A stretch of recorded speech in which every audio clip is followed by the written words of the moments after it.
Hello बच्चों, क्या आप रेडी हो इको के फंडों के लिए?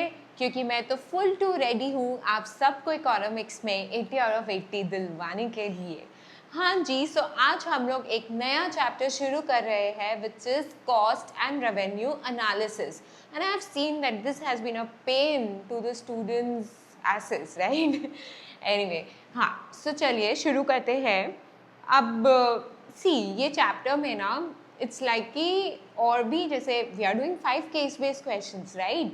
बट इसके अलावा I am just telling you कि इससे ना न्यूमेरिकल्स भी आ सकते हैं, so do focus on numericals also. Like there are certain questions regarding shapes के ऊपर, shapes of cost curves, like average fix cost कैसा होता है, क्यों होता है ऐसा शेप, ठीक है? एबीसी यू शेप्ड क्यों होता है, एमसी यू शेप्ड क्यों होता है।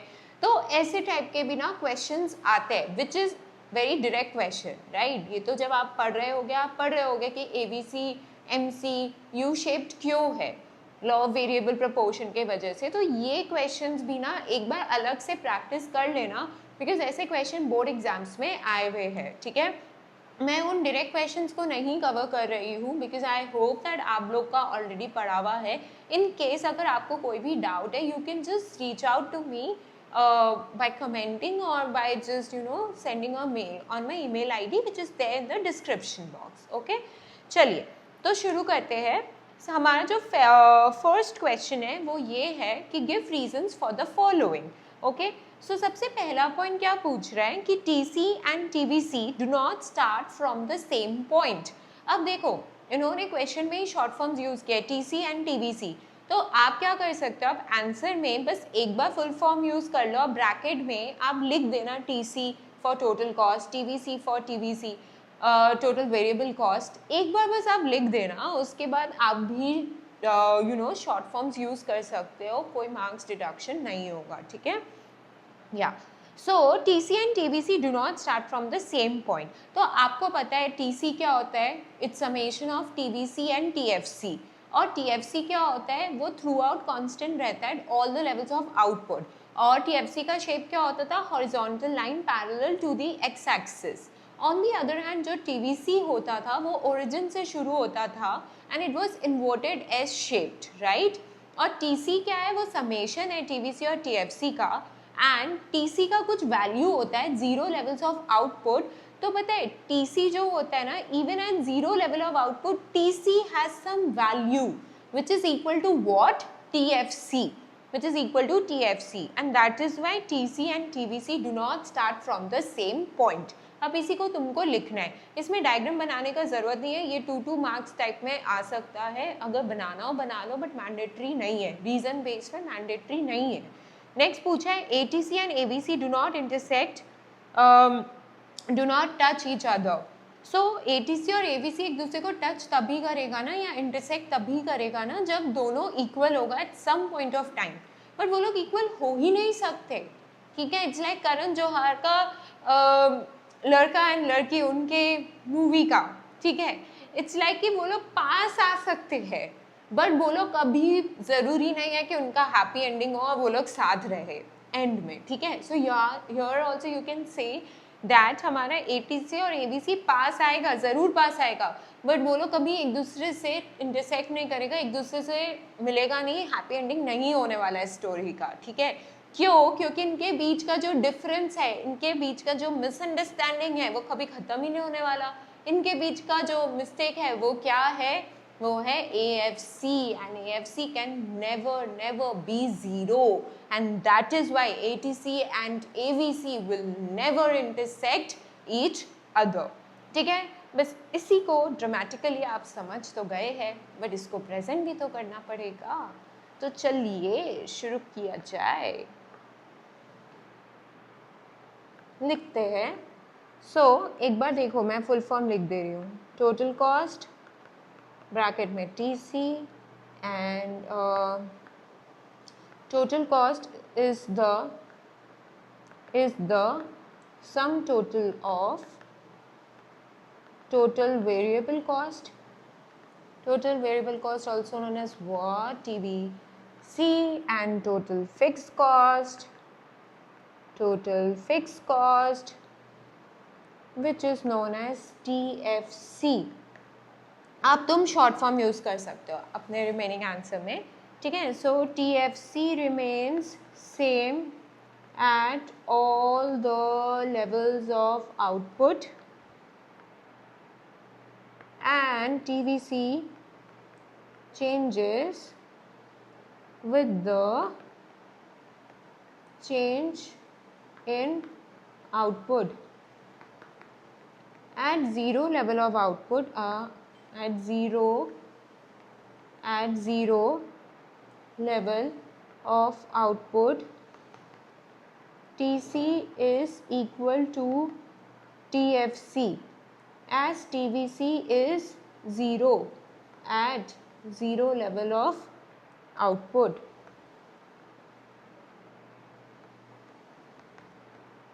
Thus, the difference between TVC and TC is of TFC, which is never 0. Due to this reason, बस इसी रीज़न के वजह से TC and TVC do not start from the same point, ठीक है, ये रहा। Okay, now let's begin with the second part. So ATC and AVC do not touch each other. So हम लिखेंगे the difference between average total cost ATC and average variable cost AVC is that of AFC, and AFC is obtained by dividing total fixed cost। कैसे obtain होता है हमारा AFC? by dividing total fixed cost by the quantity of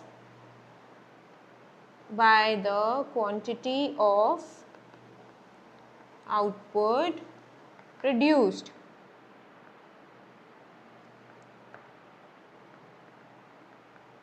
क्योंकि क्या होता है ना, आपका AFC क्या होता है, TFC by Q, और TFC हमेशा पॉजिटिव वैल्यू है, TFC कभी ज़ीरो नहीं हो सकता, तो AFC कभी ज़ीरो नहीं हो सकता। और अगर AFC कभी ज़ीरो नहीं हो सकता तो AVC और AC कैसे मिलेंगे, कैसे टच करेंगे एक दूसरे को? नहीं कर पाएंगे, ठीक है। Okay, due to which AFC falls but never becomes 0. Thus, with the increase in output, so जैसे आउटपुट बढ़ता है AFC गिरता तो है, AFC falls, the AC and AVC curves, the AC and AVC curves come closer and closer,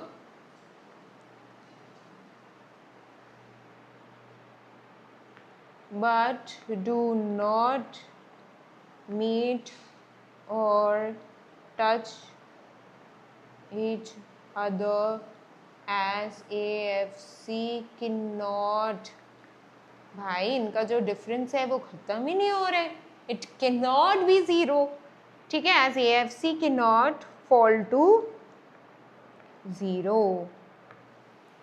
समझे कि नहीं? ठीक है, सो ये था हमारा आंसर। चलिए अब नेक्स्ट क्वेश्चन में मूव करते हैं, विच इज़ आइडेंटिफाई करना है हमें implicit and explicit cost in each of the following cases. तो पहले a CA starts accounting services in the office owned by him, wow, and by investing his savings, great, he employs assistant for this purpose। तो ठीक है, तो एक CA है जो अपने ही ओन प्रॉपर्टी में अपना अकाउंटिंग फर्म खोल लिया, ठीक है, और उसने क्या किया, उसने किसी असिस्टेंट को हायर किया। इसमें हमें पता करना है इम्प्लिसिट कॉस्ट क्या है, एक्सप्लिसिट कॉस्ट क्या है। तो इम्प्लिसिट कॉस्ट गाइस क्या होता है, अगर आप ही कोई फैक्टर ऑफ प्रोडक्शन को ओन कर रहे हो तो आप खुद को तो पेमेंट नहीं करोगे ना, बट यही अगर आप कहीं और किसी और को वो फैक्टर ऑफ प्रोडक्शन देते तो आप कुछ कमा रहे होते जो अब आपको लेट गो करना पड़ रहा है, सो उसको इम्प्लिसिट कॉस्ट बोलते हैं एंड वो बुक्स ऑफ अकाउंट्स में रिकॉर्ड नहीं होता है। But on the other hand explicit cost क्या होता है, एक्सप्लिसिट कॉस्ट वो कॉस्ट है जिसमें एक्चुअली मनी पेमेंट हो रहा है, जिसमें एक्चुअली पॉकेट से पैसे निकल रहे हैं, तो उसको हम लोग एक्सप्लिसिट कॉस्ट बोलते हैं। जो हम लोग बाहर वाले को कुछ भी पेमेंट कर रहे हैं, लाइक बाहर वाले से तुमने अगर लेबर हायर किया, उनको तुम वेजेस दे रहे हो, सैलरीज दे रहे हो, या रेंट पे तुमने एक लैंड लिया, तो वो सब एक्सप्लिसिट कॉस्ट होगा जिसमें मनी पेमेंट इन्वॉल्व है, ठीक है। हमें आइडेंटिफाई करना है, ठीक है। इसमें वो जो घर का उसका रेंट है ना, घर का उसका जो रेंट है प्लस वो अपना सेविंग्स यूज़ किया है, उस सेविंग्स पे वो इंटरेस्ट कमा सकता था, है ना, अगर वो कोई और इन्वेस्ट करता तो उसका रेंट इम्प्यूटेड यानी एस्टिमेटेड रेंट एंड उसका जो एस्टिमेटेड इंटरेस्ट है on the savings is an implicit cost here. And जब वो अपने असिस्टेंट को सैलरी पे करेगा वो क्या हो गया, एक्सप्लिसिट कॉस्ट हो गया, ठीक है। शुरू करते हैं।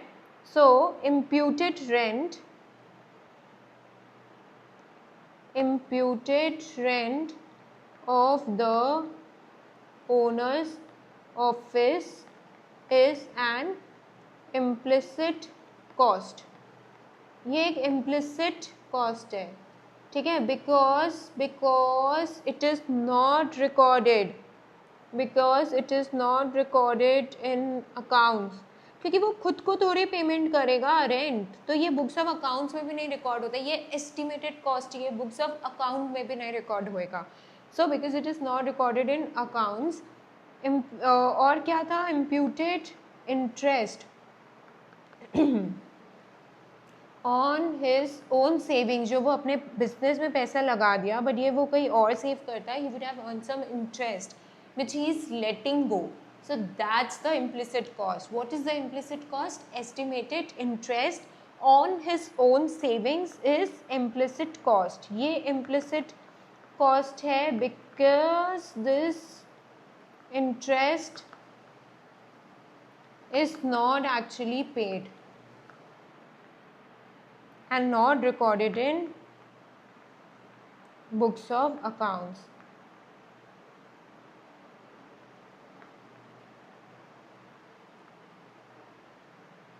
बट वो जो असिस्टेंट को एम्प्लॉय किया उसका salary, however salary of assistant, वो जो असिस्टेंट को एम्प्लॉय किया वो सैलरी एक एक्सप्लिसिट कॉस्ट बन गया because it involves payment to the assistant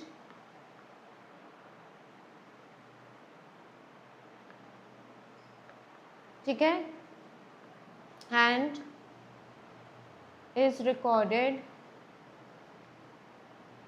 in books of accounts.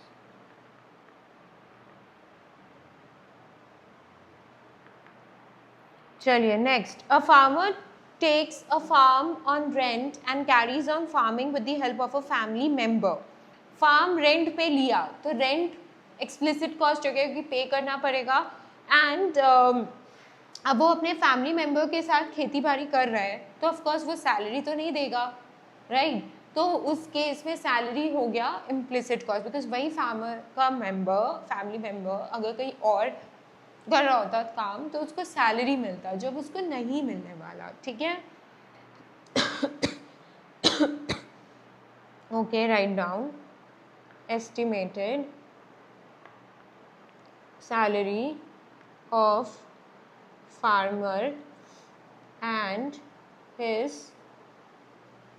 family members is an reason वही है guys same is an explicit cost as they would have earned this salary if they had worked on a, अगर वो लोग काम किए होते, if they had worked on a firm, on a farm, sorry, farm होगा, on a farm not owned by him.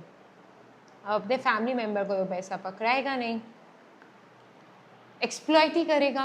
But अगर ये लोग काम कर लिए होते कहीं और तो इनको सैलरी मिलता।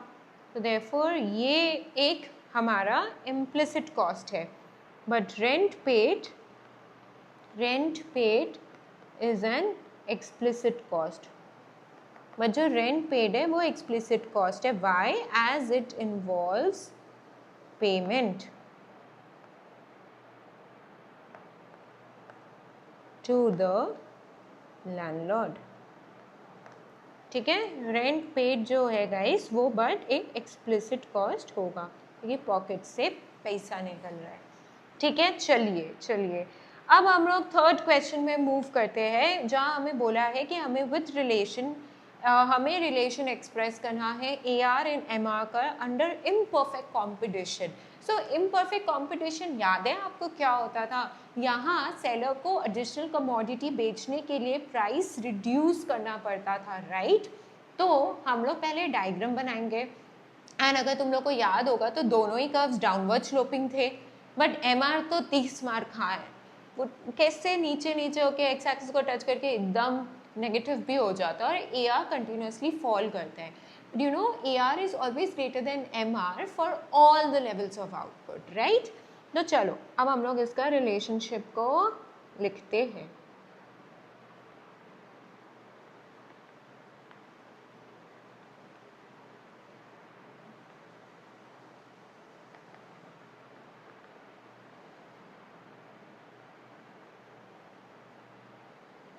So this was AR downward sloping and they had a common starting point. बहुत जन ना फर्स्ट लेवल ऑफ आउटपुट पे भी शुरू करता है। मैं और वाला भी डायग्राम बना के दिखा रही हूँ। तो बहुत जन ना फर्स्ट लेवल ऑफ आउटपुट से कैलकुलेट करते हैं। ए आर ऐसा, एम आर ऐसा, ठीक है।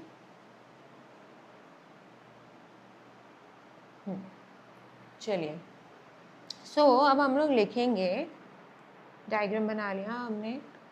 A firm under imperfect competition is required to reduce the price in order to sell an additional unit of a commodity.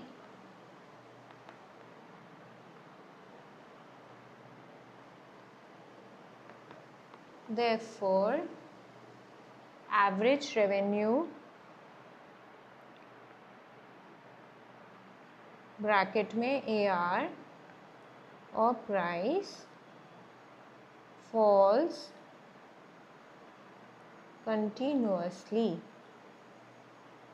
as output increases। तो AR या price continuously गिरता है, ठीक है। So graphically AR curve is negatively slope. तो हमने क्या किया, हमने पहले बताया कि भाई मतलब AR MR कर्व दिखता कैसे। तो हमने बताया कि जो AR कर्व है वो नेगेटिवली स्लोप्ड है क्योंकि बार बार प्राइस रिड्यूस करना पड़ रहा है एडिशनल कमोडिटी बेचने के लिए। अब हम लोग मार्जिनल प्रोडक्ट के बारे में बात करते हैं। मार्जिनल रेवेन्यू के बारे में बात करते हैं। सो marginal revenue from, again bracket में लिख दो MR, from selling one more unit is always, अब देखो, is always less than average revenue. अब देखो हमेशा मार्जिनल रेवेन्यू भी जो है ठीक है, एक यूनिट बेच रहे जब, तो मार्जिनल रेवेन्यू जो है वो मतलब एडिशनल रेवेन्यू जो ऑब्टेन हो रहा है वो हमेशा एवरेज रेवेन्यू से कम है। आप डायग्राम में भी देख पा रहे हो कि जो एमआर कर्व है वो एआर के नीचे है ना। सो इसका रीज़न क्या है आप लिख सकते हो, the reason is that when price is reduced, when price is reduced to increase the sale price, so reason यही है कि जब प्राइस रिड्यूस कर रहे हैं टू इंक्रीज द सेल, सो उस केस में क्या हो रहा है ना, प्राइस हम लोग हर के लिए रिड्यूस करें, price is reduce not only for additional unit, not only for additional unit but for all the units sold, तुम हर but for all the units sold, तुम हर यूनिट के लिए तो अपने प्राइस को गिरा दे रहे हो, but for all the units sold, तुम हर यूनिट के लिए अपने प्राइस को गिरा रहे हो। thus under imperfect competition, thus under imperfect competition, AR curve slopes downward and MR curve is also negatively sloped and it lies below the AR curve with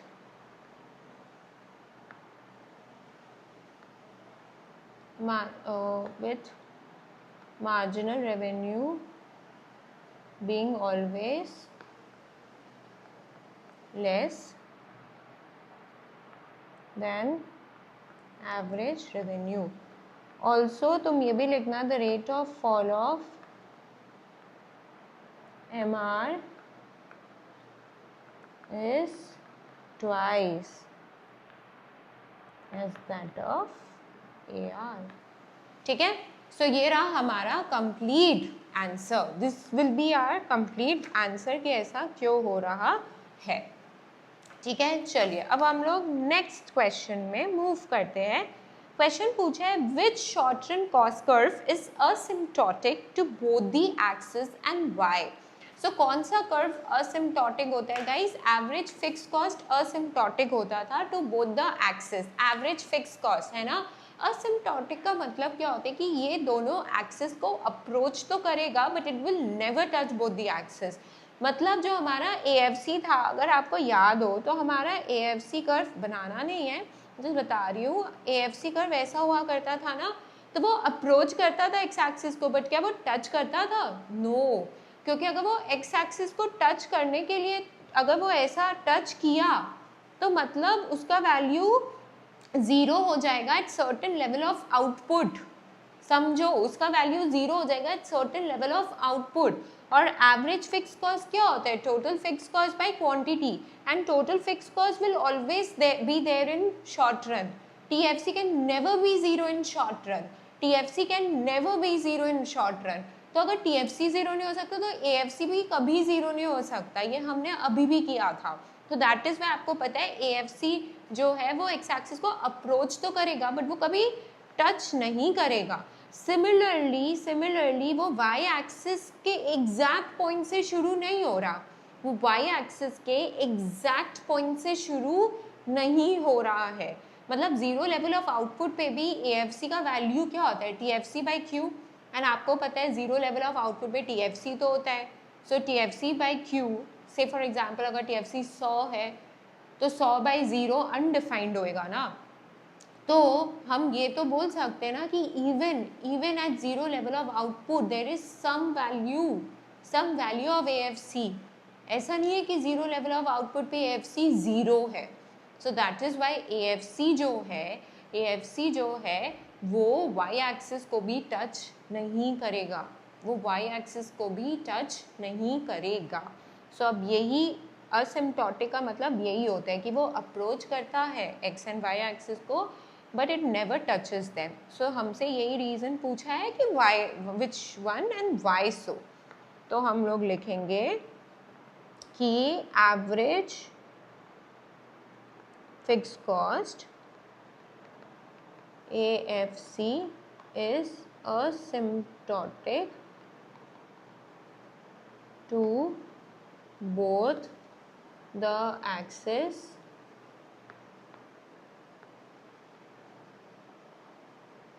that is the curve approaches the x-axis but never touches it because AFC cannot be zero,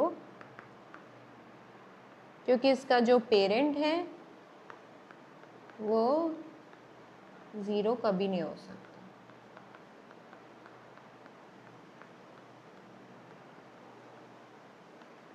Similarly,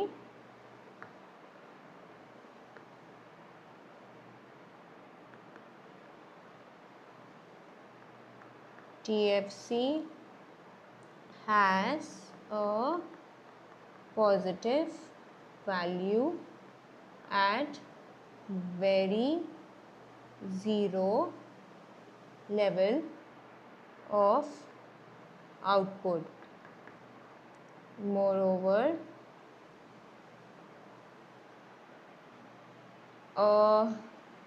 ये ऐसे लिख लो. Similarly, AFC can never touch the, I missed that line, I'm so sorry. Similarly, इसके पहले लिखना है. Similarly, AFC cannot touch the y-axis. क्यों वो y-axis को टच नहीं करेगा?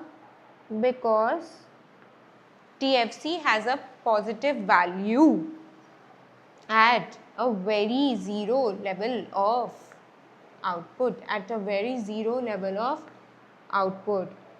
Moreover, और अनडिफाइंड को आप कैसे प्लॉट कर सकते हो ना? TFC का तो वैल्यू होता है ना जीरो लेवल ऑफ आउटपुट पे भी, तो AFC इज 100/0, वो तो अनडिफाइंड है, तो आप उसको कैसे प्लॉट कर पाओगे? दैट इज वाई आप वो वाई एक्सिस को भी AFC कर्व टच नहीं कर रहे हैं. वाई एक्सिस को टच करना मतलब जीरो लेवल ऑफ आउटपुट पे AFC का कुछ वैल्यू होना.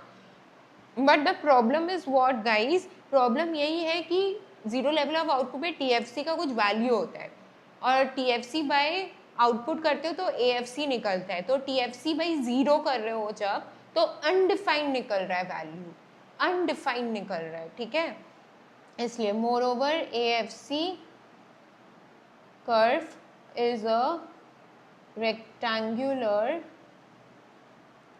hyperbola.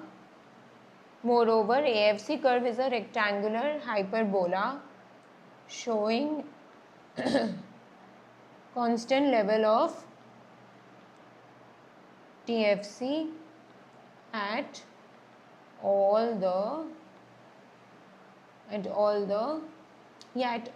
its points. लिख लो, at all its points. ठीक है, शेप भी बता दिया फ्लो में. अच्छा है, चलिए last question. Explain the relationship between TR and MR under perfect competition. तो इसमें डायग्राम बना लेना. ठीक है, इसमें डायग्राम बना लेना. सो एक्स एक्सिस पे हम लोग क्या प्लॉट करेंगे? Output sold. And Y axis पे हम लोग प्लॉट करेंगे total revenue and marginal revenue. But किसके अंडर पूछ रहे हैं? Perfect competition. परफेक्ट कॉम्पिटिशन याद है अनरियलिस्टिक केस है, जहाँ जो रियल लाइफ में तो एग्जिस्ट नहीं करता, और वहाँ होता क्या था कि all the levels of output was sold at the same price. Same price पे हर एक यूनिट को अपन बेच रहे हैं. So that is what used to happen under perfect competition. Same price पे हर आउटपुट को बेचा जाता था. ठीक है, सो उसके वजह से हमारा जो टोटल रेवेन्यू कर्व होता था वो तो ओरिजिन से शुरू होता था, बिकॉज जब आप कुछ आउटपुट नहीं बेच रहे हो, जीरो लेवल ऑफ आउटपुट पे, आपका टोटल रेवेन्यू जीरो होगा। एंड ये अपवर्ड स्लोपिंग स्ट्रेट लाइन होता था। क्यों होता था? Because of its constant slope. And total revenue का स्लोप होता क्या है guys? Marginal revenue. And marginal revenue अगर आपको याद हो तो ऐसा होता था, एक second, marginal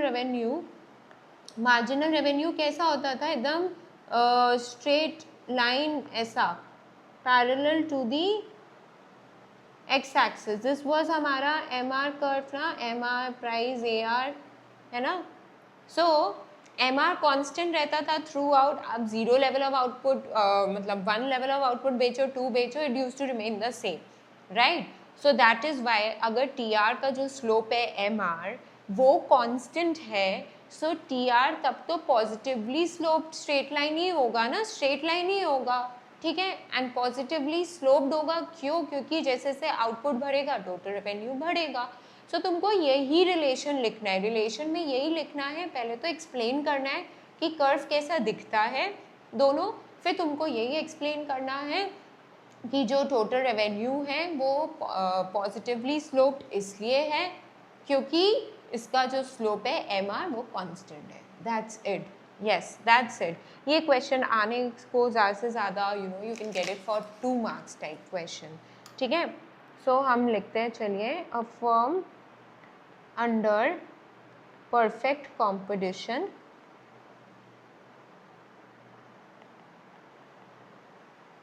is able to sell additional units of output at the ruling price। उसको प्राइस रिड्यूस करने का ज़रूरत नहीं है। It means it is not required to reduce the price to sell more. As a result, MR curve is a horizontal straight line parallel to the x-axis. Since MR is constant, तो total revenue जो होगा वो बढ़ेगा, also increases at a constant rate because total revenue का slope marginal revenue है। Due to this reason,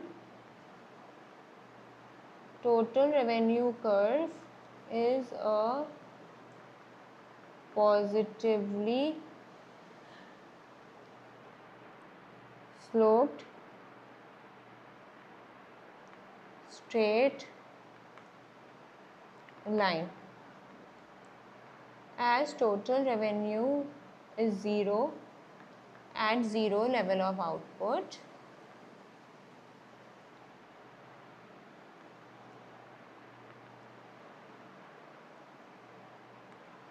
Starts from the origin, ठीक है। ये रहा हमारा कंप्लीट आंसर। चलिए, ओके, क्लियर। सो ये रहा हमारा आज का लेक्चर। आई होप आप लोग को मज़ा आया हो एंड और क्लैरिटी मिला हो, because that is my sole purpose guys. आप मेहनत करते रहो एंड आप सक्सेसफुल हो गए, सो it will give me a lot of happiness, and I truly wish from God कि आप लोग सक्सेसफुल रहो, ठीक है। चलिए, थैंक यू सो मच बने रहने के लिए throughout the video. And कोई भी अगर डाउट्स हुआ होगा तो please reach out to me, you have all the details in the description, okay? Do like, do share and subscribe, and also share as much you can with your friends. चलिए bye bye, thank you.